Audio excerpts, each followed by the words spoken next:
Hello. Hi, Thierry. Hello, Peter. I see you. Yes. I Thanks. see you. Yes, good. And you? You see me? No, I can't see you. Okay. Okay. Yeah, hey. Yes, there you are. Yes. How are you doing, dude? Good. Well. Good. Glad to hear it. And you? Yeah, all right. Not too bad. I mean, You're back? well, I can bend down, so it's a good start. Yeah, back's okay. It's been like last week was bad again. Actually, I think it's just not moving enough. Really, it's what it is. You don't walk? You? Well, I mean, I walk the dog. I take the dog out for a walk. Yes, with the dog. Yes. You know, just not as much activity as before. And when I first hurt my back, I stopped doing sport for a week. Surf? Well, no, not. I mean, obviously surfing stopped, but you know, like just little sport like around the apartment and stuff, just like workouts. I stopped doing that, and then I got lazy and haven't started again. So kind of my own fault, really. But I'm just going to turn the light on. 1 second. Better. Okay. Yeah. So I need to just stop being lazy and start doing more sport again, basically. Lazy? Lazy. It means to not do anything. To be. Oui, leisure. Okay, loisir. Okay. Yeah, Yes. Exactement. Leisure. Yes. Yeah, I'm being lazy. And what would you can do to? Well, I mean, I have been doing just like very static exercise, like weights or push-ups or sit-ups and stretching. Just I wouldn't call it yoga, but it just something to stretch my body. And I've been super lazy the last I don't know 10 days. I haven't done anything. Before that I was doing it every day, and then I got lazy. So what else have I been doing? I've been recording lots of music, Yes. I've been working on a song that's been very difficult. It's a song I've been working on for over a week now, and it's one of these songs where I start. I work on it, and then I listen, and I'm like, I don't like this. I've done like 3 days, and I was like, I don't like any of this. So start again, and then I've done that process 3 times now. And yesterday, I finally got something I was happy with, and I listened to it 5 minutes before this call, and I was like, okay, yes. I'm almost in my head. I just want to get it finished and forget about it now and do something else. But I've got to finish it. And for who is this song? Well, I don't know. It's not for my big project. I might release it on a small, like mini album with some other songs, but it's not. It's a difficult one because personally, I don't think the song is very good. It's not terrible, but it's not my best. But just a question: how can you say that it's not very good? What? Many factors. But I think really the bottom line, the bottom line is, do I like it? That's really what. Do I really actually like this? Would I listen to this? And more importantly than that, would I listen to it over and over again? That's really for me, that I can listen to something once and go, oh yeah, that's nice, but I don't want to hear that again. if I can make something, when it's finished, I can say to myself, oh, I could listen to that later as well. You know, I could keep listening to this. This is, that to me, it's just a personal, it's how it makes you feel emotionally, you know, but the thing with this song is it's important because my friend who's quite famous sings on it as well. So it's like I sing one part and he sings another part. And for my music career, it's very good to have a song like that because he's got lots of fans, you know, he's thousands and thousands of fans all over the world. And if I can make this song work and put it on my record, then you think that some of his fans would then start following me. So from a business point of view. Who is he, your friend who sings? James Morrison? Morrison? James Morrison. Jim Morrison, yes. James Morrison, yeah. He's not Jim Morrison as the Doors. James Morrison. Now he's very famous. I mean, he's sold 5 million albums, so he's very famous. He's very famous. Only in England or all over the world? He's pretty James Morrison. Morrison, yeah. Morrison. I'll write it in. Oh God, hang on. Sorry. I'll write it.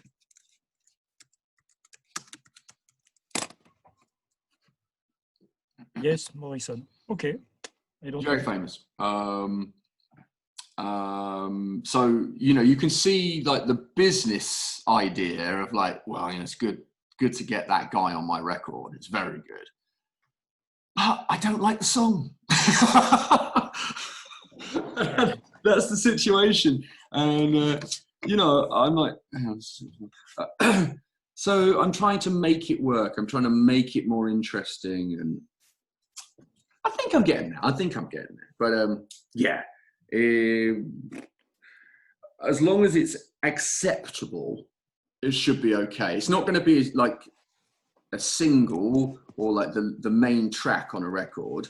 It will just be one of many songs. But to have his name next to it could be a big advantage to me. So it's worth working for. It's worth putting the effort in. Yeah, we'll see. We'll see how it goes. If I'm lucky, I'll finish it today, which would be great. I'll be really pleased. I'd be really, really happy with that. We'll see. So how have you been? Excuse me? Yes. How have you been? What have you been doing for the last week? Oh, all the days are very the same. Yeah. Yes, I do less this week, but English lessons with my daughter. Yeah. Just a little bit, not many. My courses, coach. Your course, yes, yeah, you know? yeah. And visio job vision. Job vision. Yes, meetings with. I see. Yeah. How do you say in English the visio?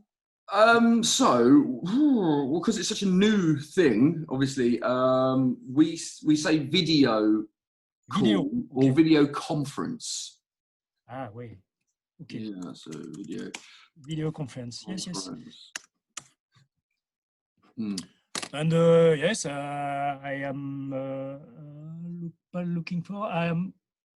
Je m'occupe de. I'm looking after. Yes, I'm looking after my little daughter. Yeah. And a little bit sports. Good. Apartment biking. Yes. Oh, right, inside. Yes. Yeah. We just say exercise bike. Yes. Okay. Exercise bike. Because when the 11th. Yeah. When we can go outside, I crossed. Fingers crossed. Je reprendrai. I like to. I like. Alors,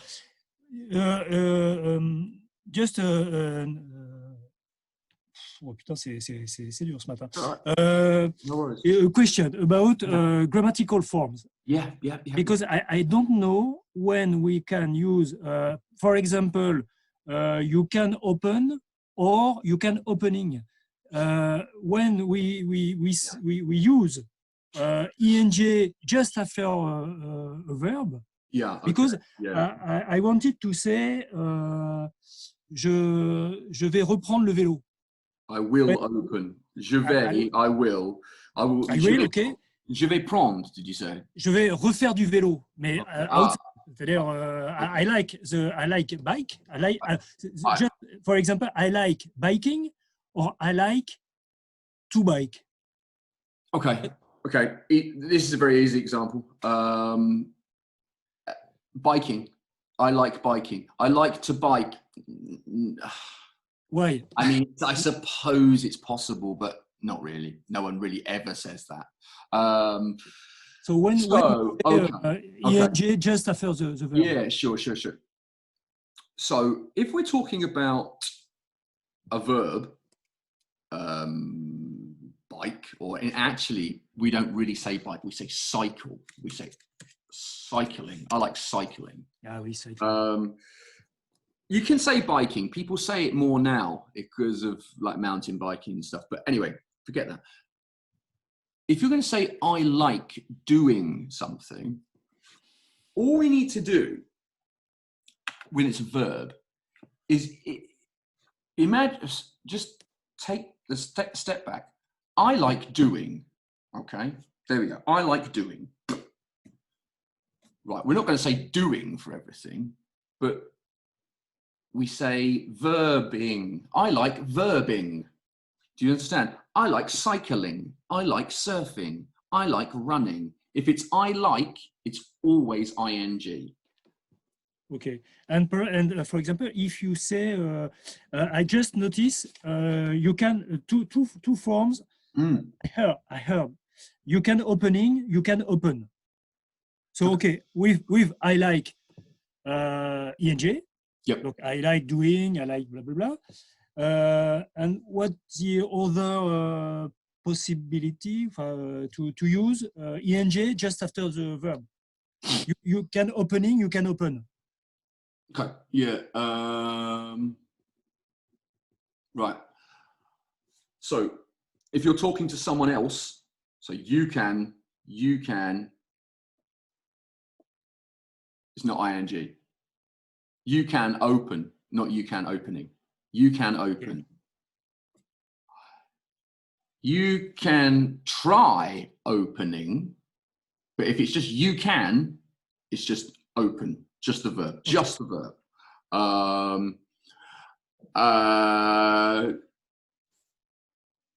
That's also the same for he can and she can, and they can. They can open, he can open, she can open, you can open, we can open. When we have it immediately after can, it's just the verb. Okay. Yes. What are the other example? I like cycling. Are there other verbs that we must have ing just after? All of them. Almost all of them. All. Almost all of them. Yeah. Let me think. I'm okay.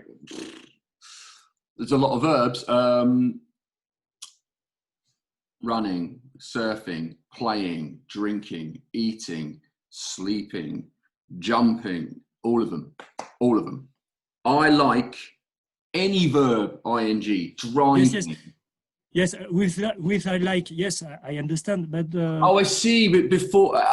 okay, yeah, sorry, yes, I see. I understand your question. Right, so, yes. So anything that you say, I like, I hate, so the positive and the negatives, the very, what I would call obvious positives and negatives, like, hate, that's ing. Sometimes you might have to say do or go before ing. So I don't want, you can't say, for example, you can't say I don't want go surfing. You have to say I don't want to go surfing. Yes, yes. I don't like to eat broccoli. It's a lot more simple than you realize. It's a lot more simple that this is really, I mean, I think my advice to you, my simple, quick advice to you is, if you're talking about doing something in the perfect, so we're not talking about past, we're not talking about future, we're just talking about now and of all time, like I like surfing. It's always ing for anything. It gets a little bit more complicated when you talk about the past, but not that complicated.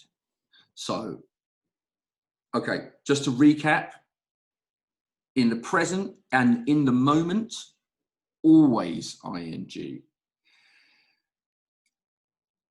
In the past, you have to add more words. So, I used to go surfing. I used to like surfing. I didn't like surfing. You just have to add more words before the verb, but the verb pretty much stays the same. I'm just thinking, sorry. Yeah, just stick to that rule. Just stick to the rule of almost all the time, ing is good. Ing is very good if we're talking about being involved with the verb. So yes, you're surfing, running, swimming, eating, drinking. Just if we're talking about doing it, just ing. It's a lot more simple than French. Yes. My second piece of advice, 2 seconds. Hang on, sorry. Fortunately, my refrigerator is right next to me. So,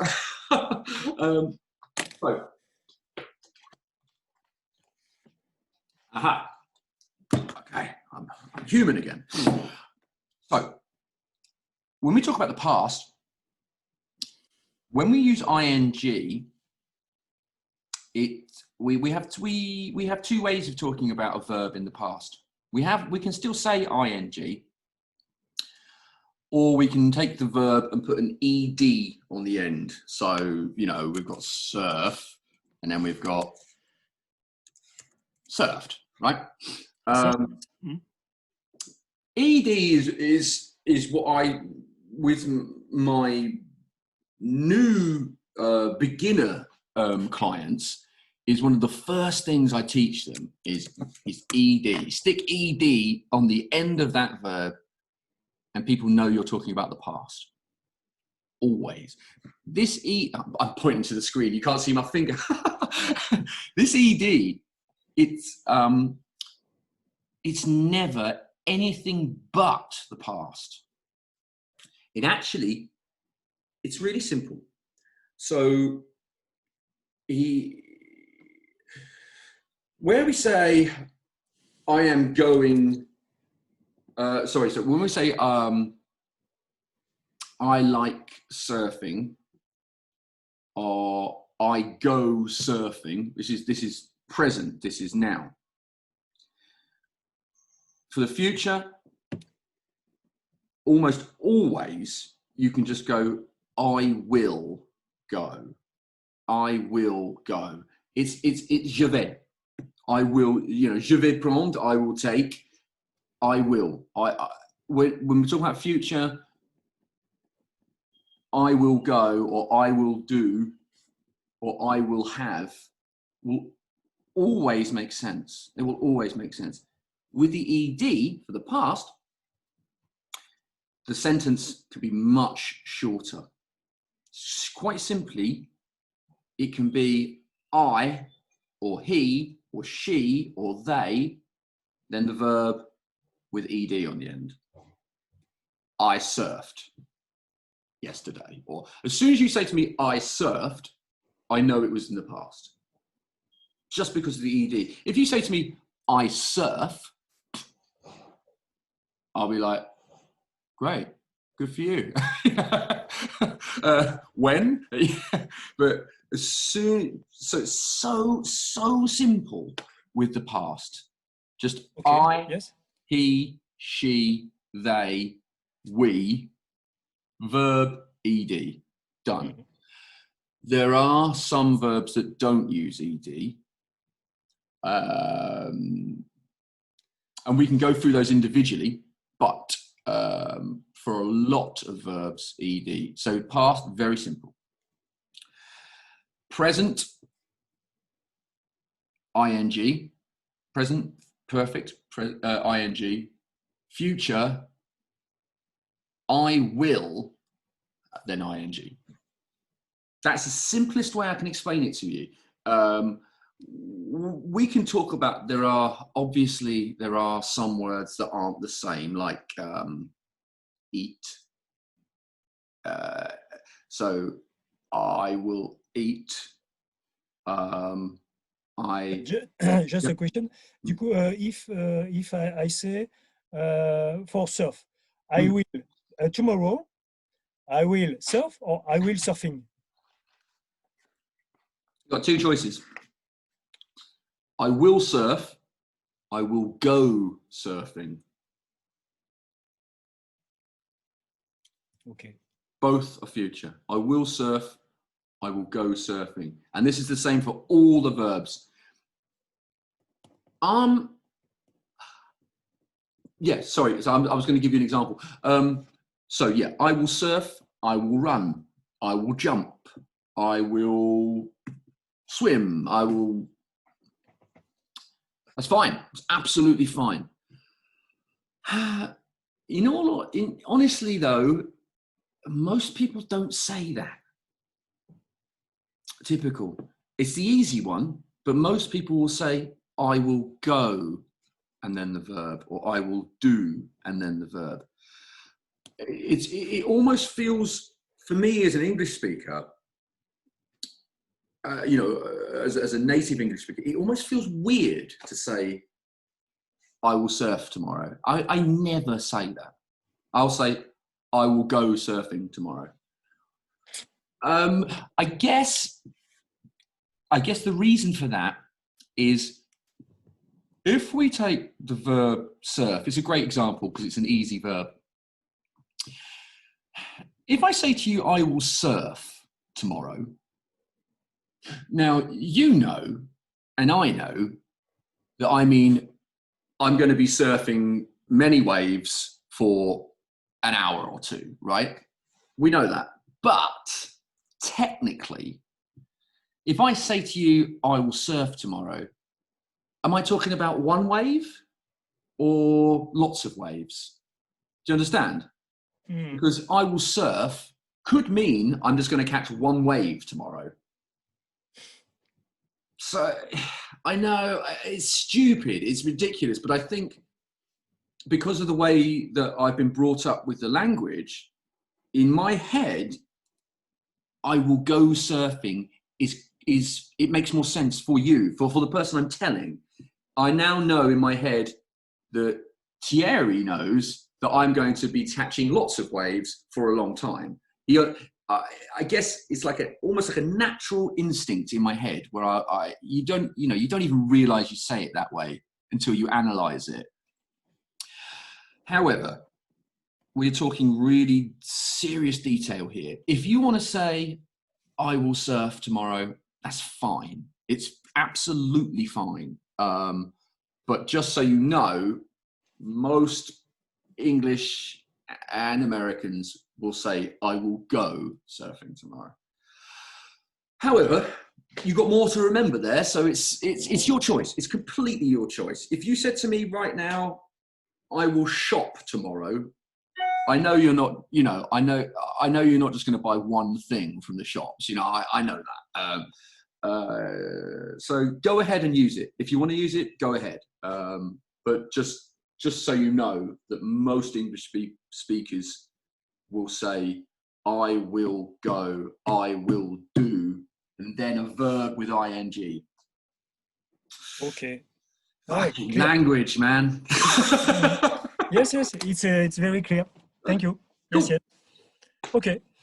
So, do you want we talk about the topic? Well, I'll tell you what, you got me excited with this one. I was like, oh, that's interesting. Okay, so I'm interested now. Okay, as like last time, I prepared a little, just a little speech. Fantastic. Just a little, not no, good, great. Not like the last time, but well, I begin. Yes, I wanted to talk about regionalist claims. Yeah. Yes, regionalist. We say regionalist. Regional. Okay. Claims because regional. Yes, because it's a current trend in Europe and perhaps in the world now. Yes. And currently we can see in Europe that Catalonia, Spanish Basque Country, Scotland want for a part of the people want to have their independence. Yes. Okay. And we can see in the past that the claims of several countries have succeeded. In ex-Yugoslavia, of course, currently there are Bosnia, Serbia, Croatia, Montenegro. Yeah. So there were regional claims that that are succeeded. That was successful. That was successful. Or that succeeded. So well, okay. I'll write this as you talk. Yes, successful. Or that succeeded. Yes, that were succeeded. Yes. Okay. When USSR finished. Yep. Okay. Moldavia, for example, was created. Well, was that created then? Was it? Okay, I didn't know that. Yep. Okay.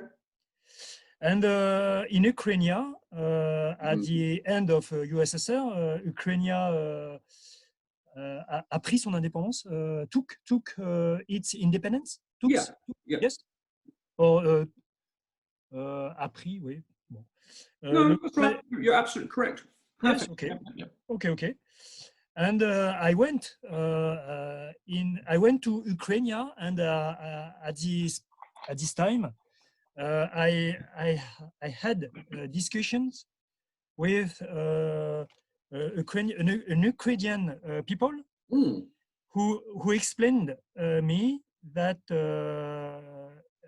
in the history of Ukraine, okay, Ukraine, there are two historically orientations in Ukraine. Okay. Yes, you understand? Yeah, that makes sense.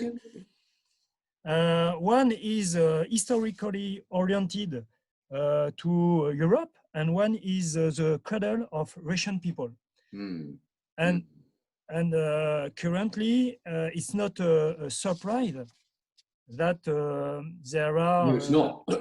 There are two trends in Ukraine and there is a war. Yeah. Very between serious. East Ukraine and West Ukraine. It's So, yeah. yes. No, continue. I'll let you continue. We'll talk about it when you finish. Okay. Yeah. So in the future, we don't know how the history will so how will the history Yeah. will be how will be the history, perhaps with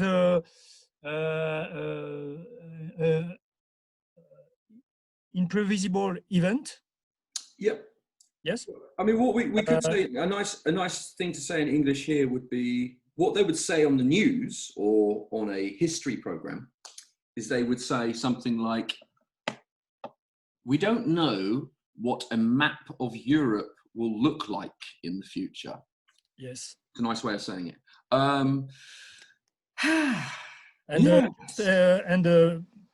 In France, in France, the most important claim, regional claim, is Corsica. Corsica, yeah. Okay, yeah. That wants its independence for a long time. Right. Because Corsica was French since Napoleon. Yep. Yes. Napoleon is he's from Corsica, isn't he? He's French. He's French because, but just before his birthday. Yeah. No. Yes. Just for his birthday, or before he was born. Before he was born, yes.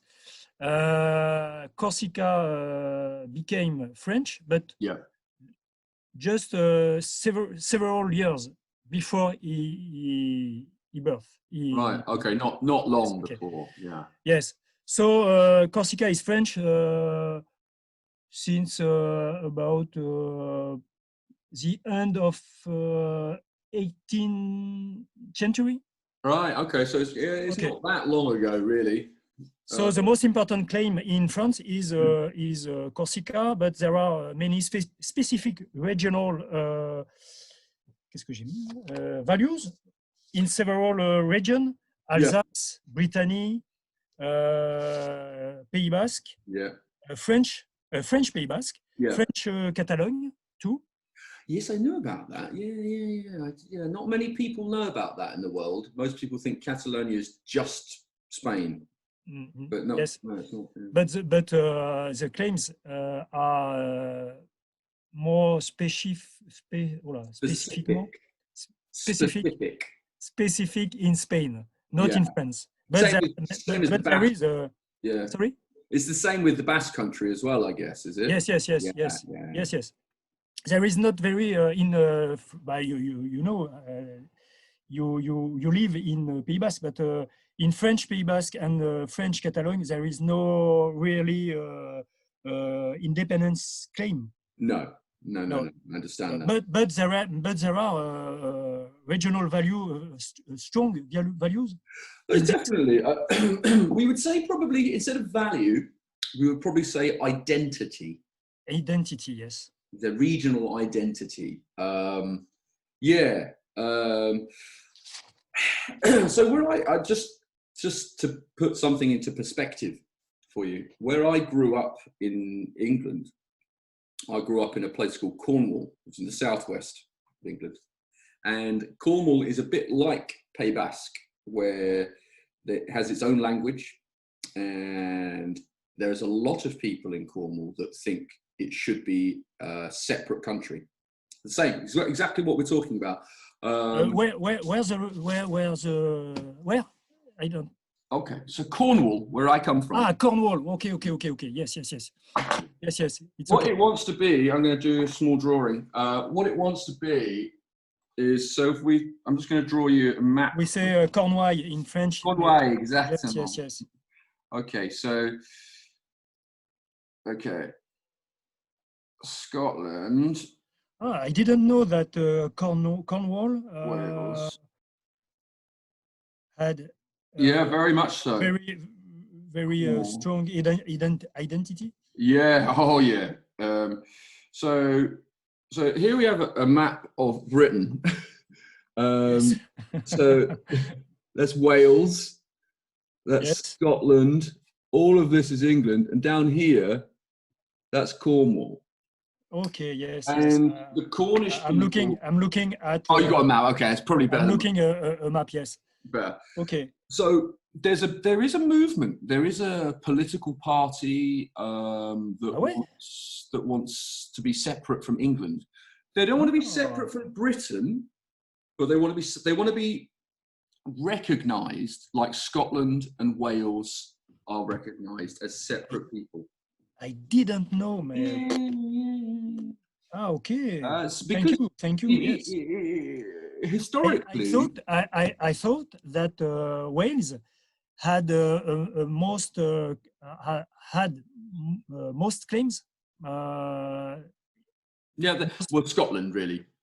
Yes, Scotland. Yes, I knew. But Cornwall, I didn't know. Okay. Well, you see, I hear you. The thing is, what's interesting about Scotland, what's interesting about Cornwall is that it is considered to be Celtic. Yes. So you've got Ireland is obviously Celtic, Wales, there are Celts, and Scotland, there are Celts. There are also Celts in Cornwall, but nowhere else in Britain. England, sorry, nowhere else in England.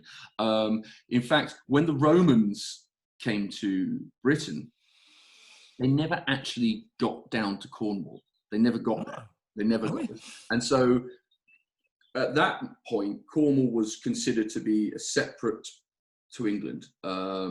And it was the last, when we had the first king of England, which was William the Conqueror, Cornwall was the last piece. Cornwall was the last piece to be taken. And there are a lot of Cornish people are very proud of that. And so Cornwall has its own language. I mean, no one speaks it, you know. We didn't learn it at school or anything, you know. But it's like Pays Basque. It's got its identity. So I do understand. I do understand the concept of it all. But let's talk about Europe as a whole.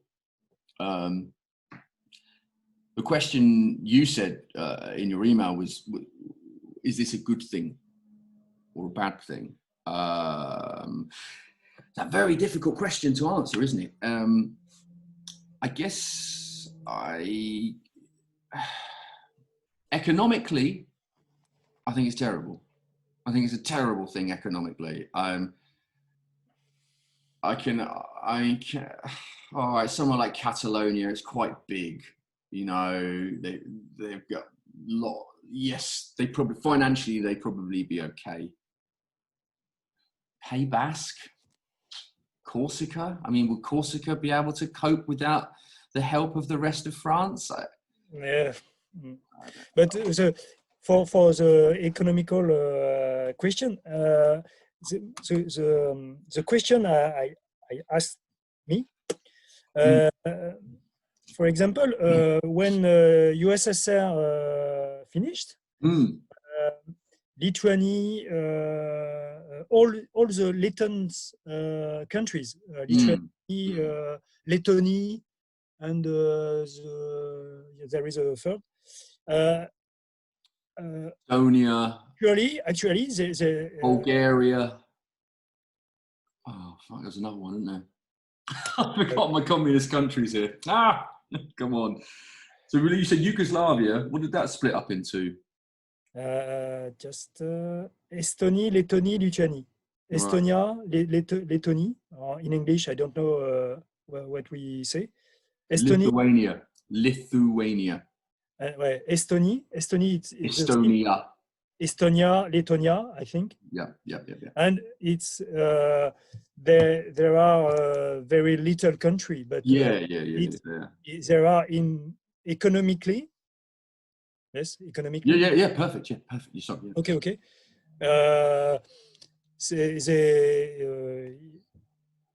Enfin, ils s'en sortent quoi. They get in safe economy. Yeah. I think when we talk about the USSR, when it was at its peak and it had taken, it'd taken all of these countries into the big, what we would call an umbrella, of communism. I think these countries before communism had identity. They had and I think when the USSR was finished, there was probably a desperate desire for these countries to get back their identity again. Say, all right, finally, we don't have to be just communist. It's you could also liken it, you could compare it to how something like Islamic State, the terrorist group, operate in Syria and for a long time in Afghanistan. If you look historically at somewhere like Syria or Afghanistan, just the simple things like how they used to dress, right, their clothes, for example. At the start of last century, at the start of the 20th century, the women in Afghanistan didn't wear burqas. They didn't live under this strict. Now you've got a uniform. You've got a uniform. Their identity has been taken away, and in a way, communism was kind of similar to that. It's like, right, you're not Estonian, you're not Moldovan, you're communist, you're Russian, and I guess that feeling of individuality and tradition is hard to destroy. And I guess when communism died in Russia, European communism died, people probably thought, yeah, well, now we can be ourselves again, or be free to be ourselves. I think there must be some truth in that. I think that there is. I think that sometimes that is probably why stuff like the Catalonia question is happening. And I think wrongly, I think some British people felt like that with the European Union. I mean, it's ridiculous to compare the European Union to the communists, and I'm not trying to, but I think other people have that sort of, our individual status is being taken away from us. Personally, I think it's bullshit, but I do think that that's in people's minds. It's a difficult one, isn't it? Because I'm a man that I love tradition. I love going out here. I mean, Pays-Basque, it's a great place for traditional stuff. I love seeing it, but I also believe that life is better under a bigger, under the strength of Europe, or, I don't know. Yes. Catalonia is a big one, isn't it? I keep thinking about Catalonia. I've got a friend that lives in Catalonia, the Catalan area.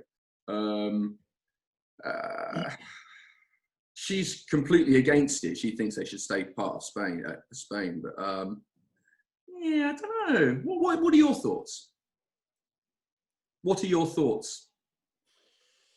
Yes, I think I'm like you. I think that we are stronger in Europe, but yes,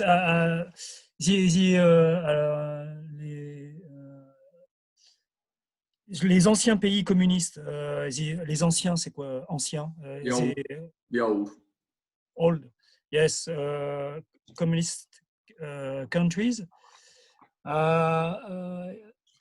The economy at this time was very in a bottom, very yes, okay. So probably when they became independent, it's more easier for them to improve economy. And today, Czech Republic or Estonia, etc., are economically good.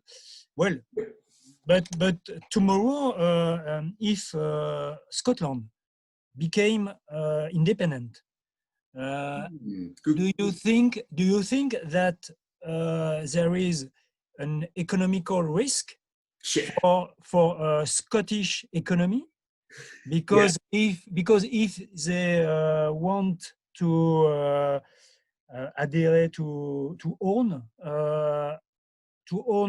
Europe, no, to be part of Europe, to join, yes. If they join Europe, perhaps its economy, it's the Scottish economy go okay. When goes okay. It's absolutely possible. It's possible that it could be fine. If Scotland get to leave the UK, but then go back to Europe, and I imagine that the European Union will say yes. Come. We'll just say that that's happened, right? Example, that's happened. I think life would be okay for Scotland. I do, however, if they leave the UK, they need to realise, you see, okay, some things in Scotland are really good. So, for example, university is free in Scotland. It's free to go to university. It's not free you have to pay to go to university in England and Wales. University is free. Things like drugs from the pharmacy, they're free. Obviously, the doctors are free because of the NHS, but the drugs are free. There's education and drugs. These are just two examples. They're completely free. However, we all pay, all of Britain pays their tax, right? Then the central government then give money to the Scottish government, and then the Scottish government say, right, you guys don't have to pay tax. Sorry, you guys don't have to pay for universities. There is a big resentment. You understand? Resentment? Yes. There's a big resentment by English and Welsh people that we are paying for Scotland to have free health and free university. And if they leave the United Kingdom, they won't get that. They won't be able to afford it. We give them more money. I say we. England and Wales give them more money than they give us. So if they leave and Europe doesn't take them, they're fucked. Yes. It's very interesting because I didn't know that university and health. Oh yeah, it's good. I mean, were free in yeah, they are. And why, if it is a good system, why England doesn't do the same system? Yeah, because we can't afford to, because it's too expensive. So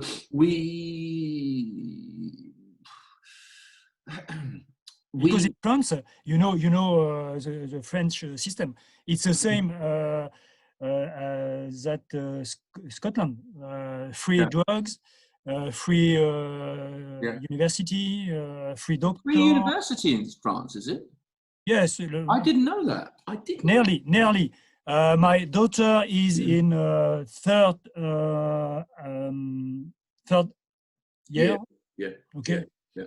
In university, and she pays 200 euros for the year.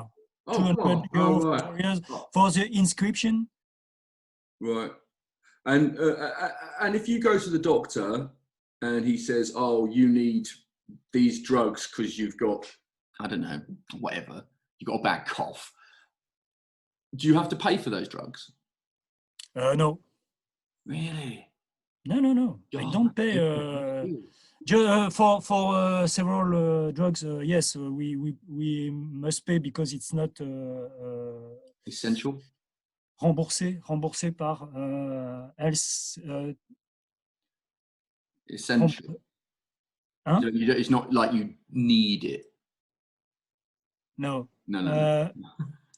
No, I don't, no, en fait, for the most part of drugs, we don't pay. We don't pay. So there are some drugs you don't. All right, children don't pay for anything. Okay, so children don't pay for it. There are some drugs you don't pay for in England. So things like contraceptive pills, women don't have to pay for those. There are some, but I mean they're cheap. Drugs are very cheap, so it's not like America where some drugs cost more than others. So, for example, there's a huge thing at the moment where they're talking about in England the possibility of doing an American system, and there's just protests and stuff because we don't want that. So let's say there's a drug in that's for cancer, and in America that drug like one pill can cost like 60 euros, and you've got to take that every day. In England, 1 month of those pills would be 9 euros. That's it. But also, if the doctor says to me, "Oh, Peter, you need something because you hurt your finger," that will be 9 euros as well. It's just a flat amount of money. So anyone can afford it. Also, if you're unemployed, if you're a child, unemployed, a student, and old, like no job, then you don't have to pay. But me and you, we have to pay.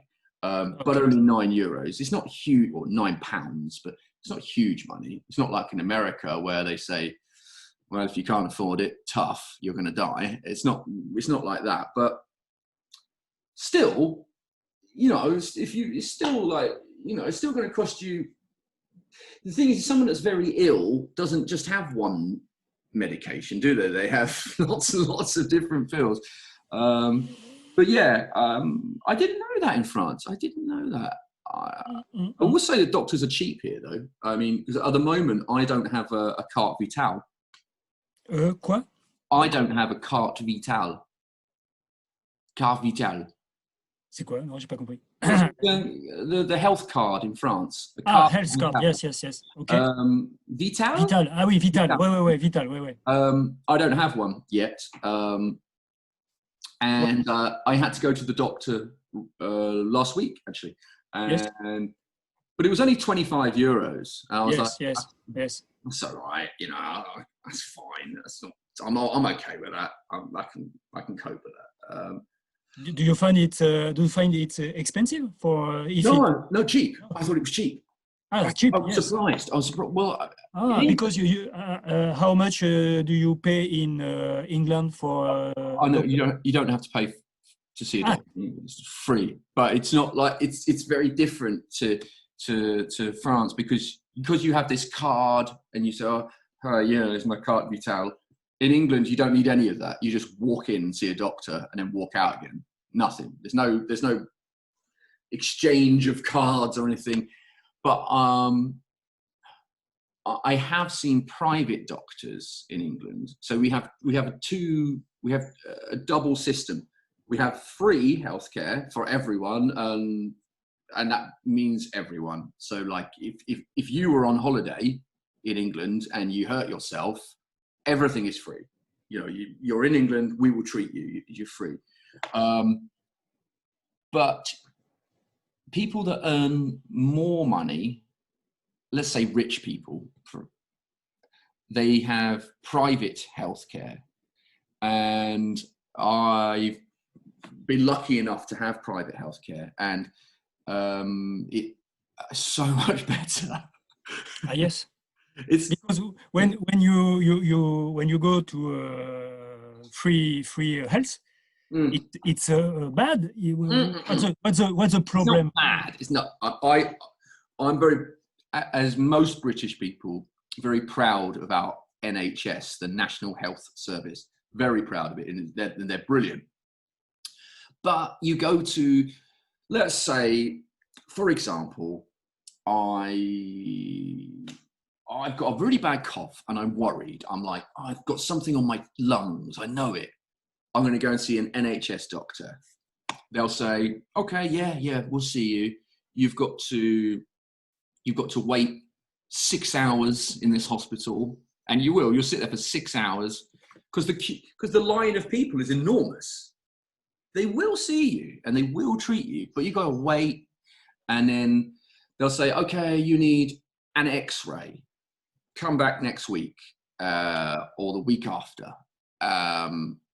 You can take a meeting for Yeah, you can, but they'll give you a time, but it won't be now. You're like, oh, you've got to come back next week, or something like that. This is especially, actually, if it's something like a broken arm, then it's done. They'll fix it there and then, bang. But if it's something where they think, okay, this could be a long process here, it can take ages. My dad has a problem with his neck, and he went to see a doctor in the hospital, and they said, okay, we're going to do some X-rays. They did some X-rays and some scans, and then they said, well, you have to wait for the results. So go home. We're not going to give you the results now. We're not going to look at this now. You go home. And then like 2 weeks later, you'll get a phone call, and they said, oh, okay, you need an operation. I said to him, you need an operation. In fact, quite a serious one. They're going to cut him here, open it up, and then do something to his neck. So they've got to go in that way. Anyway, he's all right. He's fine. But they're like, Dad's like, okay, fine. Book it in then. When's that? Next year. The hospital said next year. You've got to wait 6 months for your operation. Okay, and when you are rich in England, you pay the health, and you don't wait for. You don't. There's just more money in the hospitals. There's more money. It's cleaner. It's more efficient. There are. I have been to an NHS physio for my back, and I've been to a private physio for my back, and the difference is like going from like McDonald's to the nicest restaurant you can think of. It's really, that's the difference. You go to the NHS hospital, say, yeah, hi, I'm here for my physio. They say, right, take a ticket, sit down. 2 hours later, maybe someone comes up to you. In the private one, they're like, oh, hello, Mr. Chisholm, would you like a cup of tea? And then the guy will come out, and it's but we like to think that if you're rich, you should do it. You should do it because it takes the pressure off the other one. The less people, because Britain's getting bigger and bigger, as every other country, the less people that go to the free one, the better it is for the people that can't afford to go to the expensive one. We're taking the pressure off the free one so that they can work quicker for the people that are poor. That's the attitude. So it's almost, you'd say, if you're rich, it's your duty not to go to the NHS. You still got to pay for it. We all pay for it through the tax, but that's that's the way life goes. You know, you're rich. You've got an advantage in life. You should pay for the NHS, and you should pay for your healthcare another way as well, because you owe it. We owe it as people. I know this is very communist. I know this is very socialist, but it's true. You know, these very, very rich people, they can afford to do both, and it's a good thing to do. So that's the attitude that's yeah. Okay, but rich people, when they go to a doctor, private doctor, are they refunded by no. Ah, okay. No, none of that. So yeah. Yes, it's the end. Done. Okay, well that was good. Same time next week? Yes, if you can, same day, same hour. Wednesday the 6th. Yeah, perfect. Yes. Yeah, okay for you. perfect. Yeah. Okay. Excellent. Okay. If you want to think a topic in the week, just let me know. Yes. Okay. Good Perfect. stuff. All right, mate. Take care. Thank you, Peter. Have a good day. Thank you.